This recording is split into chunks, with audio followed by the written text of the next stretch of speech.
Let's give everybody a round of applause, please, man. Round of applause for real, man. One time, that's a plug. I can give a good introduction on who everybody is, but if y'all want, can we get like a little quick, little 5-second, little elevator picture of who you are, what you do? Good evening, everyone. I'm Tony Lewis Jr., author, activist, community advocate, warrior for everything DC. Happy to be here. Good afternoon, everyone. My name is TRAYON WHITE. I serve as a council member in Ward 8. I also am a father, I'm a man of God, and I'm just a server and I'm a community activist. Hi everyone, my name is NECOLE Parker Green, also known as CEO NECOLE. I am an entrepreneur of many businesses in my day job. I work in construction right here in DC, Northern Virginia, and travel the world. I'm also on the many boards, DC Chamber, so I'm committed to DC and giving back. I am also a philanthropist with my nonprofit, and I also have a clothing line dropping soon called CEO Lux. I'm an advocate for my community because all I sit around is white people and we're not in the room, and I need to get y'all in the room with me. My name is MALIK JARRET. I'm a football coach. My job is I motivate and inspire people. Yes, sir. Okay, and anybody can feel free to answer anytime. We're gonna keep it like real informal. First question though, especially with being here at the Thanksgiving Summit, why are things like this as important, and especially in our community, but to you as well? Just anybody can just take the helm. I want to say, first I want to thank Rail for inviting me, man. I remember the journey which he came from and how he is doing this now, and I think that sometimes we come to a level of success and we go on with our lives, build our families, move out, and don't give back. And I think that that's one of the things that's important to hear today, because we don't know somebody's circumstance. I had the opportunity to walk with 50 mothers today in Anacostia Park who lost their children to gun violence. And it's a season where we need to love on each other. You know, a lot of people celebrate Thanksgiving or Christmas or whatever holiday you celebrate, but we don't know the next person's pain. And I do a turkey drive. I know we started with Tony Lewis, matter of fact. We was at 7th Street, about 7. And just trying to create a platform to use our influence to create a happy smile on somebody else's face. Because I come from poverty, I come from being poor, you know, and we just trying to latch onto other influences in the community to say, if we can do it, you can do it. So it's important we be here today to celebrate and give back. Sure. I'm gonna say for me the most important thing, and I speak to a lot of small businesses on this, and it just brings tears to my eyes and pain to my heart. Everywhere that I go, and all of us on this stage, we're just like you all. We just like any other race. They just another color. We shower the same, we stink the same, we bleed the same, right? And I speak this all the time, but one thing we don't do in the black community is we don't work together. And you go farther together. I didn't get where I am by myself. Even though I might be 100 business owner of my businesses, none of us got where we are by ourselves. It is so important for us to work together.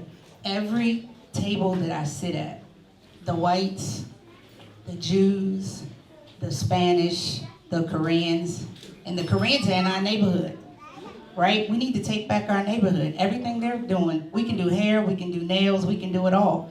But they coming right to our neighborhoods, right? They all work together and we don't. It is so important that we unite together. And I'm gonna tell you something, money doesn't make you happy.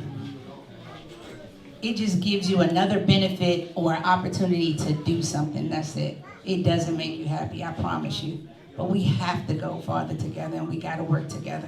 What would you say is like, just to just keep going on that question, what do you think is like the biggest trouble and like why it's so hard for us to Because we look on the outside and we want what each other has. And even when you get it, right? Even when you get it, does it make you happy? Because it's only material stuff.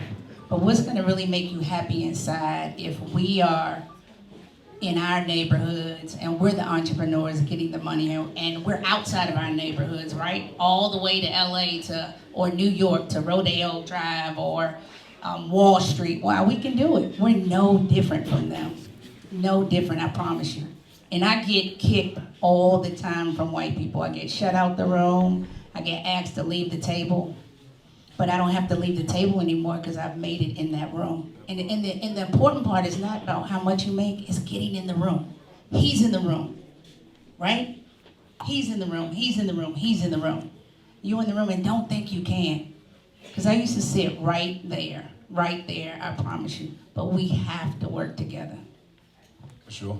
Yeah, I just want to say in terms of the importance of why those things, or why these type of things are important.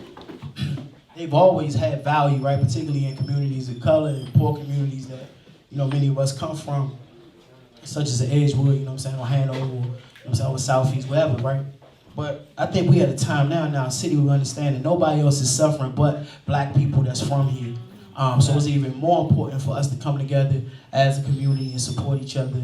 The struggle, the need, the cost of living in the city. So even people that have jobs, to take an extra $200 or $300 to get a Thanksgiving dinner is a task for people that's just making it to pay their bills.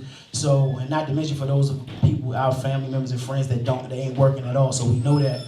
The other part of it, I think, though, is just, you heard Jarrell said about him coming to a turkey drive and meeting NECOLE. Trey and I have been friends forever, but that us starting, before he became a council member, us as activists coming together to help and building relationships, and you meeting like-minded people that you can build with, not just in the capacity to give on Thanksgiving, but in the capacity to build businesses, the capacity to help the next person. And for me as a leader, I'm one of those type of people that don't believe that you're a leader if you can't help support or assist other leaders, right? And leaders after you. And I think with Trey and I know NECOLE sharing this, and I see Malik as a leader, the next big leader, Jarrell is the next big leader, that we understand the importance of sharing information, sharing knowledge, connections, or whatever we have to the next generation. That's one of the things that the generation before us didn't do enough of. So to her point about working together, that's it, not just talking it, right? That's living it, to say, hey, I think you should call him, or hey, I think, man, or what, you can, I know somebody that you need to talk to.